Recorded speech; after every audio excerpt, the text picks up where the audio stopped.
حساب ہے، اس کا بھی حساب ہے، اور آخر میں یہ کہ حقوق العباد کا بھی حساب ہے، یاد رکھنا۔ حدیث پاک میں ہے، حضور نے فرمایا کہ من قتل فی سبیل اللہ یکفر عن جمیع سیئاتہ الا حقوق العباد، کہ جو شخص اللہ کی راہ میں اللہ کی رضا کے لیے جہاد کرتے ہوئے شہید ہو جائے تو یہ شہادت اس کے سب گناہوں کا کفارہ بن جائے گی، لیکن کسی بندے کا حق مارا ہے تو اس کا حساب پھر بھی لیا جائے گا۔ اور آخری بات کہ آج ہم اس رحیم اس کریم آقا کے نام کے لیے جمع ہیں کہ حدیث پاک میں ہے کہ آپ اپنے زندگی کے پہلے اور آخری حج میں 10 ہجری کو عرفات میں شام کو ٹوٹ ٹوٹ کر رو رو کر دعائیں مانگ رہے تھے۔ جب آپ نے تکمیل کی تو صحابہ نے عرض کیا یا رسول اللہ، آپ اتنی گریہ و زاری کر کے دعائیں مانگ رہے تھے، کیا بات تھی؟ آپ نے فرمایا کہ میں نے اللہ سے مانگ رہا تھا کہ میری امت کے گناہگاروں کو معاف کر دے۔ اللہ نے فرمایا کہ اور غلطیاں تو معاف کر دوں گا ان کی، الا المظالم، جو دوسروں کے حق مارے ہیں وہ اس کی معافی ہے۔ حضور مزدلفہ چلے گئے، پھر رات ساری گڑ گڑا کر دعائیں مانگتے رہے، وہ ہمارے غم میں روتے تھے۔ تو پھر اچانک صحابہ نے دیکھا کہ آپ مسکرا رہے ہیں۔ مسکرانا تو عام تھا کہ ہونٹوں سے معلوم ہو، اور جس میں دندان مبارک نظر آئے اسے ذہق کہتے ہیں، اور یہ کبھی کبھی ہوتا تھا۔ حضور کے تبسم پر کتابیں لکھی ہوئی ہیں کہ زندگی میں کتنی بار حضور نے تبسم فرمایا اور ذہق فرمایا۔ جناب صدیق اکبر نے عرض کیا کہ یا رسول اللہ، ما اضحکک اضحک اللہ سنک، آپ اچانک، یہ تو مسکرانے کا وقت ہی نہیں ہے، ہنسی کا، گڑگڑانے کا وقت ہے، گڑگڑا رہے تھے، آپ اچانک کیسے ہنس پڑے؟ ہم غلاموں کی تو یہ آرزو ہے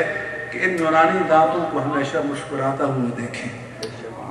حضور نے فرمایا کہ میری امت کے گناہوں کے لیے مجھے کچھ گارنٹی عرفات میں دی گئی تھی، لیکن حقوق العباد کی نہیں دی گئی تھی، تو میں نے یہاں رب کے دامن رحمت کو پکڑے رکھا، گڑگڑا کر دعائیں مانگتا رہا۔ تو آخر اللہ نے فرمایا کہ حبیب وہ بھی معاف۔ تو حضور خوشی سے مسکرانے لگے، کہنے لگے جب اللہ نے یہ مجھے کرم فرما دیا تو شیطان سمجھا میں نا امید ہو گیا، نامراد ہو گیا، اپنے بالوں میں مٹی ڈالتا ہوا یا ویلا یا صبورا، ہائے میں مر گیا، برباد ہو گیا، وہ جا رہا تھا تو اس کو دیکھ کر فرمایا کہ مجھے ہنسی آتی ہے۔ اب آپ کہیں گے کہ بھئی پھر حقوق العباد پہ چلے گی، حقوق کا کیا بنے گا؟ تو میں لوگوں کو مثال دیتا ہوں کہ آپ کے 2-3 بچے ہوتے ہیں، آپ ایک بچے کے لیے کھلونا لاتے ہیں اور دوسرے مچل جاتے ہیں کہ ہمیں چاہیے، لڑتے ہیں، تو باپ کہتا ہے کہ بیٹا فکر نہیں کرو، یہ تو معمولی چیز ہے، کل میں تمہارے لیے فلاں قیمتی چیز لے آؤں گا، وہ مطمئن ہو جاتا ہے۔ تو رب کی بارگاہ میں ایسا ہوگا، کسی نے میرا گلا پکڑا ہوگا، کسی نے آپ کا پکڑا ہوگا، اور رب کا کرم شامل حال ہو جائے، اور وہ اگر یہ کہے کہ میں اس منیور الرحمان کا گلا پکڑنا چاہتے ہو یا سامنے جنت کا محل چاہیے، تو کیا ذرا وہ کہہ کہ اس کو پکڑ کے کیا کروں گا، جنت کا محل چاہیے، تو اللہ اس کو راضی کر کے ہمیں چھڑائے گا۔ اس لیے حضور نے فرمایا کہ جو مجھے میرے رب نے فرمایا کہ وَلَسَوْفَ يُعْطِيكَ رَبُّكَ فَتَرْضَىٰ،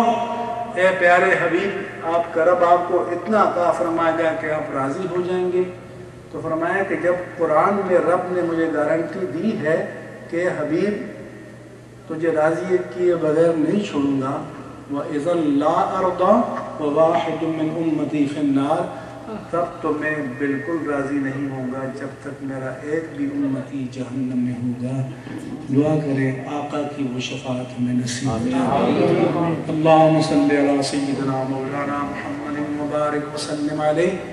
یا رب العالمین اس پاکیزہ اور نورانی محفل کو قبول فرما یا رب العالمین اس نورانی محفل کے صدقے میں ہمیں مدینہ منورہ میں روضہ رسول پر مواجہ اقدس میں ادب و احترام کے ساتھ صلاۃ و سلام عرض کرنے کے مواقع نصیب فرما اور یا اللہ جنت میں میرے آقا جب حوض کوثر پر جام کوثر پلائے تو ہمیں جام کوثر نصیب فرمانا جب میزان عدل کے پاس گنہگاروں کی شفاعت کرے ہمیں بھی ان گنہگاروں کی فہرست میں شامل فرمانا جب پلے صراط پر رب سلم کی دعائیں فرمائیں تو ہمیں بھی ان دعاؤں کا حقدار بنانا میرے سب بھائیوں کی دینی اور دنیاوی جائز مرادوں کو پورا فرما جو روزگاروں کو روزگار عطا فرما جو برسر روزگار ہیں ان کے روزگار میں اور کاروبار میں ترقیاں عطا فرما ان کی اور ان کی موجودہ اولاد اور آنے والے اولاد کے دین